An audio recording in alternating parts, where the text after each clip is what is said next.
আসসালামু আলাইকুম বন্ধুরা, কেমন আছেন আপনারা? নিউ একটি ব্লগ নিয়ে চলে আসলাম আপনাদের সামনে। তো এটা হচ্ছে গরুর মাংস। গরুর মাংস কেনা পছন্দ করে, ছোটো বড় সবাই পছন্দ করে গরুর মাংস। মাংসটা আমার আম্মু আজকে রান্না করে ফেললো। তো এইভাবে যদি গরুর মাংসটা তোমরা রান্না করে খাও তাহলে বেশ মজা করে খেতে পারবা।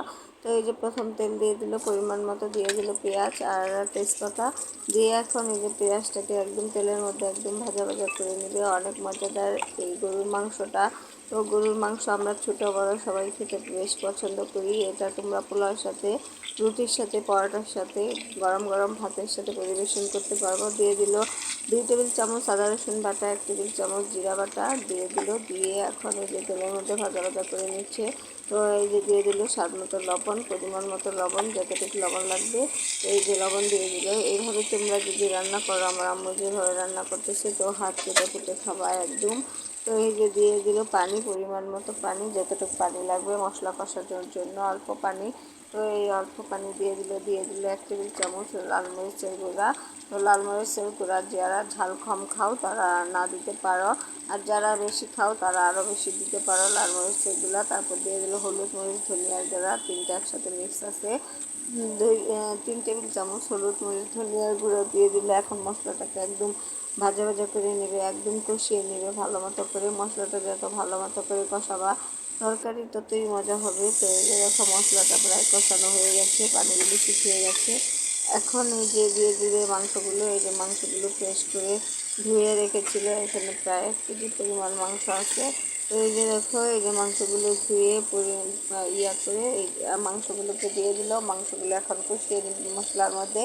তো তোমরা এইভাবে সুন্দর মতো করে রান্না করে তোমরা পোলাওর সাথে, রুটির সাথে, পরোটার সাথে সব কিছুর সাথে খেতে পারবা। আরও থেকে আপ্যায়ন বাসায় দিয়ে তোমার মেহমান আছে তাদেরকে আপ্যায়ন করতে পারবা। এই যে এখন মাংসটাকে একদম ভালো মতো করে কষিয়ে নেবে। এই যে দেখো, এই যে অল্প পানি দিয়ে দিল মাংস কষানোর জন্য। তো এই যে দেখো বলক এসে গেছে, এই যে বলক এসে গেছে, দেখো কত সুন্দর বলক এসে গেছে। এখন এই যে নেড়ে চেড়ে দিতেছে আমার আম্মু, যেন এই যে নিচে না লেগে যায়। তো আবার ঢাকনা দিয়ে ঢেকে দিল যেন সব মাংসগুলো আরও ভালো মতো একদম কষানো, একদম ভালো মতো করে হয়ে যায়, একদম সিদ্ধ হয়ে যায়। এই যে দেখো নেড়ে চেড়ে দিতেছে আমার আম্মু। এই যে দেখো কালারটা কত সুন্দর এসেছে, অনেক মজাদার। আমার তো দেখতেই খেয়ে ফেলতে ইচ্ছে করছে। তো এই যে দেখো, এই যে কষানো হয়ে গেছে। এই যে দেখো এখানে এই যে সুন্দর মতো কষানো হয়ে গেছে মাংসগুলো, আলুগুলো এই যে সুন্দর মতো কষানো হয়ে গেছে। তো এই যে এখন দিয়ে দিবে কি, দেখো দেখো এখন কি দিবে। তো এই যে ঝুল দিয়ে দিল। তোমরা যদি বেশি ঝুল রাখো তাহলে একটু বেশি ঝুল দিবা, আর যদি একদম শুকনো শুকনো করো তাহলে অল্প ঝুল দিলেই হবে। তো এই যে দেখো আমাদের তো ঝুল থাকবে, এর জন্য এই যে বেশি ঝুল দিয়ে দিল। দিয়ে এখন এই যে মাংসগুলো, আলুগুলো যেন সব ভালো মতো সিদ্ধ হয়ে যায়, এর জন্য এই যে দেখো এই যে বলক এসে গেছে। এই যে একটু পরে রান্নাটা শেষ হয়ে যাবে, আর আমরা গরম গরম পোলাওর সাথে, এটা তো আসলে এই যে রমজান ঈদের জন্য রান্না করা হয়েছে। তো এই যে দিয়ে দিল জিরা। তো এই যে দেখো আজকে বাসায় অনেক মেহমান আসবে, তো মেহমানরা খাবে, আমরা খাবো, সবাই খেয়ে ফেলবো।